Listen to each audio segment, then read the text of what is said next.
하는 거 아닙니다. 네.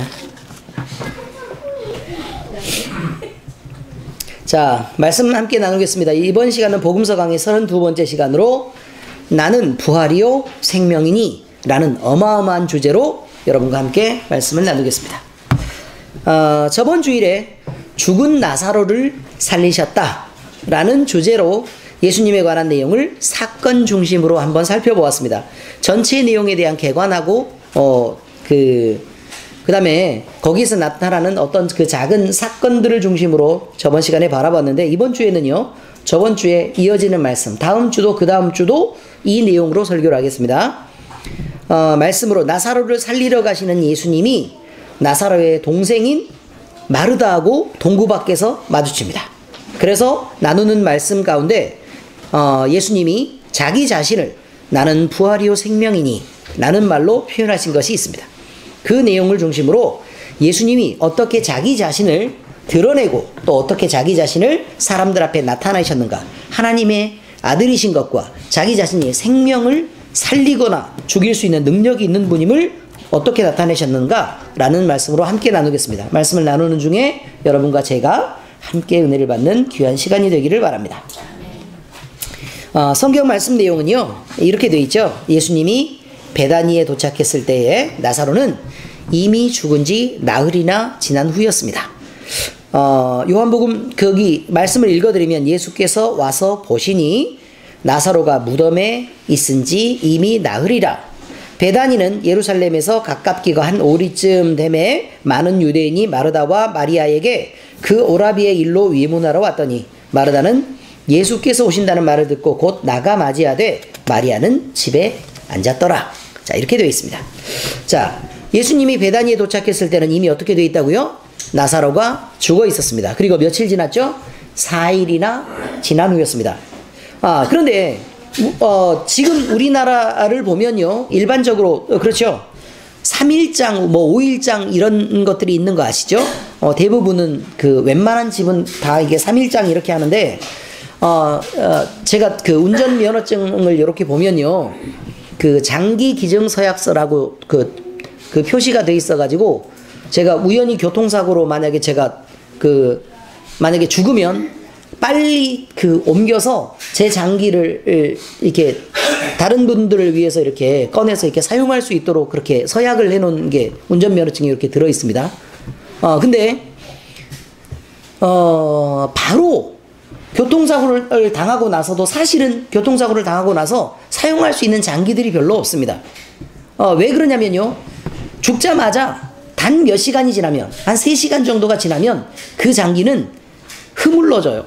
그리고 썩어가기 시작하기 때문에 그 장기를 옮겨가지고 이식을 해봐야 아무 소용이 없는 장기가 돼버리고 맙니다.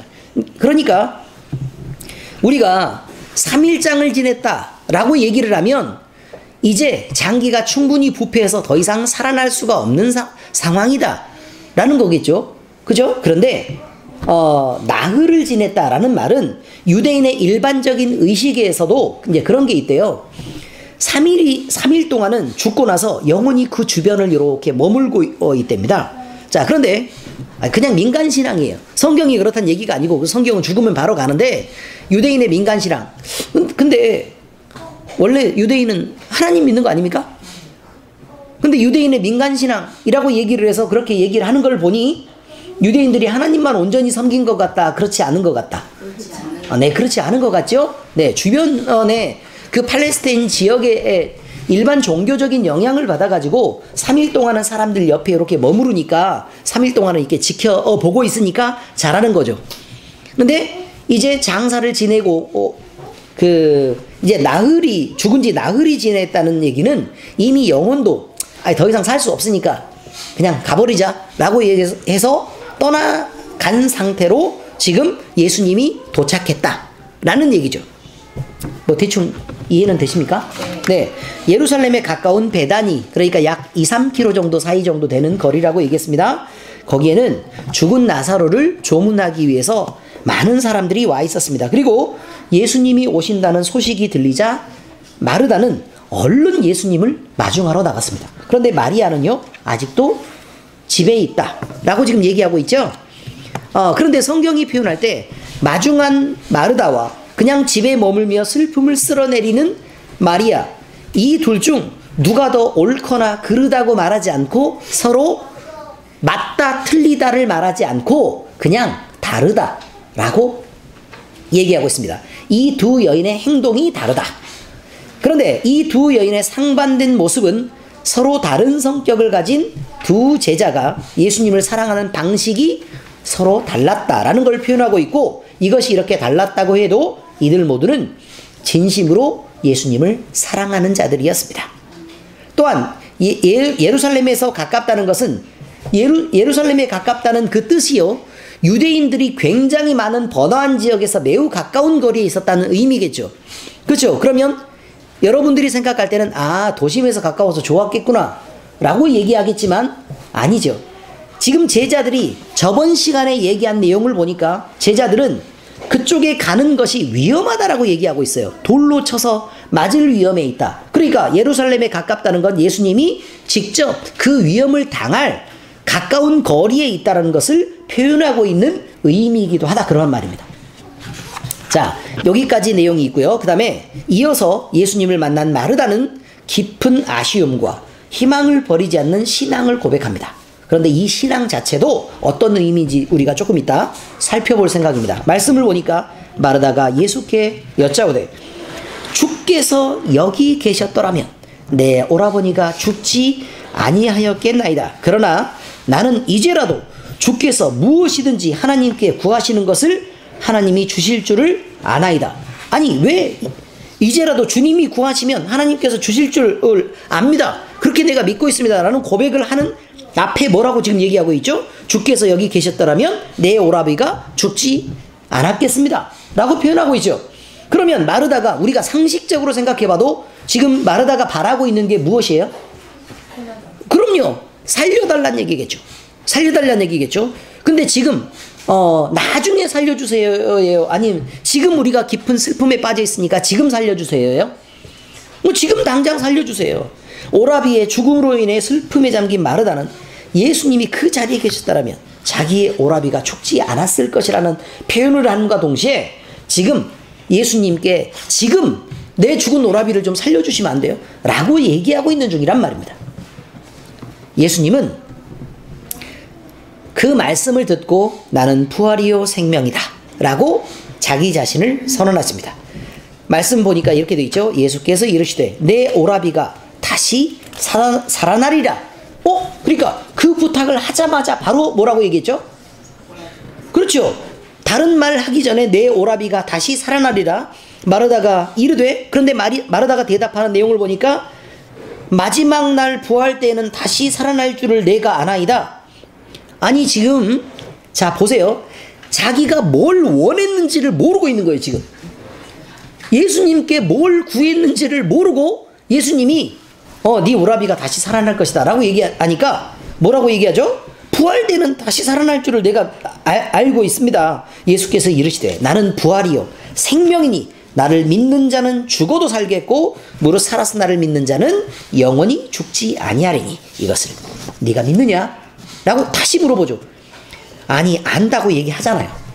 마르다가 안다고 얘기했죠. 그런데 예수님이 다시 나는 부활이요 생명이니 나를 믿는 자는 죽어도 살겠고 무릇 살아서 나를 믿는 자는 영원히 죽지 아니하리니 이것을 내가 믿느냐. 마르다가 앞쪽에 얘기한 것은 그거예요.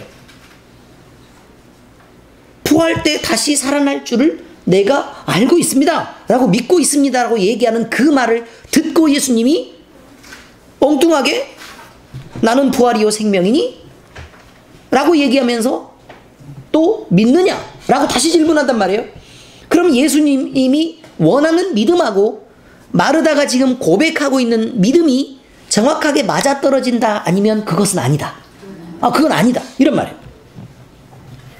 예수님이 나사로가 다시 살아나리라는 선언을 하실 때 마르다는 예수님이 이 말씀에 종말이 있을 부활을 언급하면서 예수님에 대한 믿음을 보여주고 있는 것은 사실입니다. 그러나 마르다는 부활 자체를 부인한 것이 아니었지만 부활을 너무 먼 미래의 일로 돌리고 있단 말입니다. 지금 현재 내가 살아가고 있는 이 세상에서 하나님이 나를 붙잡고 이 일을 해내실 것이다 라는 실제적인 믿음이라기보다는 우리가 알고 있는 머릿속의 지식으로 그냥 그래 먼 미래는 그냥 그저 그냥 그런 일이 있겠죠 뭐 라고 생각하는 정도의 믿음을 갖고 있었단 말입니다. 나사로의 부활을 그래서 현재 지금 나타날 일로 생각하지 못하고 마르다는 먼 미래에 부활할 것은 뭐 당연히 책에도 써져 있고 그러니까 나도 알고 있습니다 라고 생각하고 있었다 그런 말입니다. 이것이 바로 그 자리에 모인 유대인들의 공통적인 시각이었습니다. 예수님은 나는 부활이요 생명이 나를 믿는 자는 죽어도 살겠고 무릇 살아서 나를 믿는 자는 영원히 죽지 아니하리 이것을 내가 믿느냐 라는 말씀으로 자신을 선언하시며 마르다에게 질문을 합니다. 예수님이 마르다에게 이것을 물으신 이유는 마르다의 믿음이 자기 자신만의 틀에 갇혀있는 그런 이성적인 믿음, 삶에서 실제적인 믿음이 아니었기 때문에 그 틀을 깨주시려고 하는 의도가 있었다는 것을 알아야 합니다. 이처럼 믿음이 있다고 자신하는 우리 중에 많은 사람들 중에는 자신이 경험하거나 알고 있는 자기 자신만의 믿음의 틀을 쌓아놓고 자기를 그 안에 가둬버립니다. 그런 사람들이 굉장히 많이 있죠. 그런데 예수님은 우리가 아는 것보다 우리가 인식하고 믿는 것보다도 더 넓으며 더 깊고 더 높고 농도가 더 진한 분입니다. 우리가 아는 하나님에 대한 길이나 넓이나 농도는 우리의 삶 속에서 하나님을 경험할 때마다 우리가 아는 것 자체 하나님은 이 정도이실 거야 라고 생각했던 것이 늘 계속 부서져 갑니다. 그렇지 않습니까? 늘 깨집니다. 그래서 모르는 것을 깜짝 놀라서 발견하고 더 큰 믿음, 더 새로운 믿음으로 나아가게 되는데 예수님은 마르다에게 이것을 주고 싶었던 것입니다. 나는 부활이요 생명이다. 이제 말씀 속에 나타난 영적 교훈과 적용을 한번 살펴보겠습니다. 예수님은 자신이 선언하신 것처럼 예수님 안에 생명이 있다고 말씀하고 계십니다. 우리는 말씀을 읽을 때 성경을 주의 깊게 보다 보면요, 성경에서 말하고자 하는 상황이나 내용이 무엇인지를 더 자세히 알 수 있는 기회들이 가끔 생깁니다. 요한복음의 기록자인 사도 요한은 베다니에서 일어나는 이 상황을 설명하는 중에 예수님이 없었던 베다니와 예수님이 이제 오신 후에 예수님이 함께 계신 베다니의 모습을 대조시키고 있는 중입니다. 말씀을 보시면 그렇게 되어 있습니다. 예수님이 계시지 않은 베다니는 죽음과 절망이 가득했던 곳입니다. 살아있기 때문에 어쩔 수 없이 남은 자들이 수용하고 살아야 했던 그 삶의 무게가 그들을 짓누르고 있는 것이었습니다. 그곳에는 나사로가 죽은 모습으로 있었고 절망에 무너져갔던 그의 누이들이 있었고 조문왔던 많은 사람들이 죽음을 인정하고 그래 그저 어쩔 수 없는 것이지 라고 생각하면서 그것을 수용했던 많은 사람들이 있었습니다. 그들 마음속에는 이미 결론난 죽음이 있었고 그 죽음 앞에서 단 한 사람도 생명을 말할 수 없었습니다. 그러나 예수님이 오신 후에 베다니는 이제 마르다의 말처럼 소망이 생겼고 예수님이 부활이요 생명이다 라고 말씀하신 복음이 선포되고 있었습니다. 그 중심에 예수 그리스도가 계셨습니다. 예수님이 가지신 자기의 능력만으로도 모든 일이 가능한 그런 복음이었습니다. 죽은 나사로의 누이인 마르다와 그곳에 조문 와서 함께 듣고 있던 많은 사람들이 예수님이 선포하시던 그 희망의 말씀을 들었습니다. 처음엔 듣고도 듣는 사람들이 무슨 뜻인 줄 몰랐습니다. 예수님의 설명을 듣고서야 겨우 그 뜻의 일부분이 그런가? 라고 느끼는 것 뿐이었습니다. 우리 역시 마찬가지입니다. 생명의 복음이 우리에게 선포되고 우리에게 그 복음이 전달될 때 우리는 마치 멀리서 들리는 뭐 이렇게 하는 소의 울음소리처럼 그저 깨달을 수 없는 지경이 대부분입니다. 하나님이 우리를 창조하셨다라는 말도 그러셨겠지 라고 느낍니다. 우리가 죄인이며 그 죄인마저 예수님이 사랑하셨다. 그리고 자기의 목숨을 버려서 너를 아꼈다. 라는 말도 오 그래? 라는 정도로 들린단 말입니다. 예수님을 만나고 그를 믿으면 지금 당신이 눌려있는 그 어쩔 수 없는 삶의 무게나 그 죄의 굴레를 벗어날 수 있게 된다는 그런 말씀도 우리는 하나님의 자녀이며 영원한 하나님의 나라의 백성으로 그것들을 누리며 영원히 살아가게 될 것이라는 말씀도 지금 알아듣는 것처럼 보이지만 그걸 그대로 느끼거나 그걸 깨닫거나 아니면 우리 마음에 감동이 되거나 실제적인 것으로 받아들이기가 어렵다는 말을 지금 말하고 있는 것입니다. 마르다와 무엇이 다르겠습니까? 살아가는 그 시간들 동안에 삶의 순간순간들이 지날 때 우리를 만나주셨던 예수님과의 그런 인격적인 만남의 경험들을 통해서 우리는 겨우 예수님이 우리를 향해 품으신 그 뜻의 일부를 겨우 조금씩 발견해 가고 있을 뿐입니다. 어제가 그랬고 그 전날이 그랬고 그 전날이 그렇습니다. 그것처럼 오늘이 그렇습니다. 그리고 하나님은 끝까지 우리를 붙잡아 위험에서 건져내실 것이며 우리를 또 우리 모두를 영화로운 하나님의 나라로 하나님의 열심을 동원해서 인도해 가실 것입니다. 이것이 하나님의 의지이며 자유를 주시려고 하시는 하나님의 사랑입니다. 여기에 생명이 있다는 것입니다. 히브리서 2장 14절에서 15절에 보니까 자녀들은 그럼 벌써 뭐라고 지금 얘기하죠? 우리가 자녀란 말이에요. 자녀들은 혈과 육에 속하였음에 그도 또한 같은 모양으로 혈과 육을 함께 지니심은 죽음을 통하여 죽음의 세력을 잡은 자 곧 마귀를 멸하려고 하시는 것이다. 또 죽기를 무서워함으로 한평생 매어 종로로 타는 모든 자들을 놓아주려고 하시는 것이다 라고 고백하고 있습니다. 무슨 말인지 잘 알아들으셨어요 지금? 우리가 육신에 속했기 때문에 예수님 역시 육신을 입고 우리에게 오셔서 예수님이 부활하심으로 우리에게도 부활이 있고 생명이 있구나 라는 걸 알게 하시게 하셨다 그 말이죠. 요한복음 1장 4절에 그렇게 표현합니다. 그 안에 생명이 있으니 이 생명은 사람들의 빛이라. 누구죠? 예수 그리스도에 대한 얘기입니다. 고린도전서 15장 55절에 보니까 사망아 너의 승리가 어디 있느냐, 사망아 내가 쏘는 것이 어디 있느냐라고 말합니다. 그러니까 우리에게 사망이 왕노릇 할 수 없다라는 얘기를 표현하고 있는 것입니다. 자, 이렇게 예수 그리스도 안에 생명이 있다라고 성경은 얘기하고 있습니다. 둘째입니다. 그리스도인은 어떤 상황을 만나도 하나님의 선하신 계획을 늘 인정하며 불평을 자제해야 합니다. 우리는 믿음 생활하면서 늘 하나님으로부터 기대하는 것이 있습니다. 때로는 돈을 요구하기도 하고, 때로는 어려운 상황의 극복을 요구하기도 하고, 때로는 화평을 요구하기도 하고, 때로는 위로와 사랑을 요구하기도 합니다. 그런데 그것들이 늘 우리 마음대로 충족되는 것이 아닙니다. 색깔이 다르기 때문에 그렇습니다. 본문에서는 마르다의 모습이 그렇습니다. 마르다는 상황이 급했던 것과 자기의 기대했던 것보다 예수님이 늦게 도착해서 오라비가 죽어버렸던 일에 대하여 예수님께 섭섭함을 드러내면서 말하고 있습니다. 또한 예수님의 의도와 상관없이 자신이 가진 기대를 드러내며 믿음이라고 그것을 말하고 있었습니다. 우리가 가진 믿음은 어떻습니까?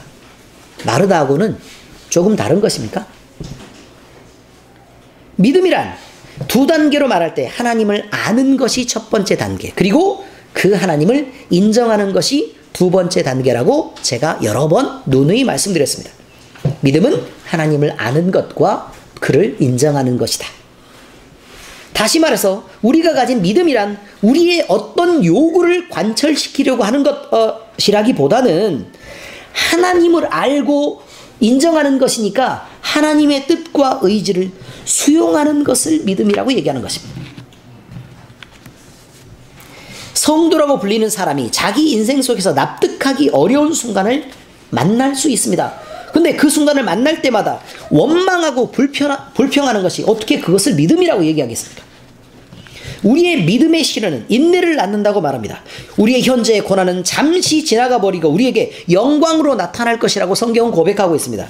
지금 만나는 일이 죽음 같아도 이 훈련의 시간, 이 고난의 시간이 끝나는 날에 준비된 하나님의 상, 그 영광이 우리에게 반드시 예비되어 있다고 성경은 얘기하고 있습니다.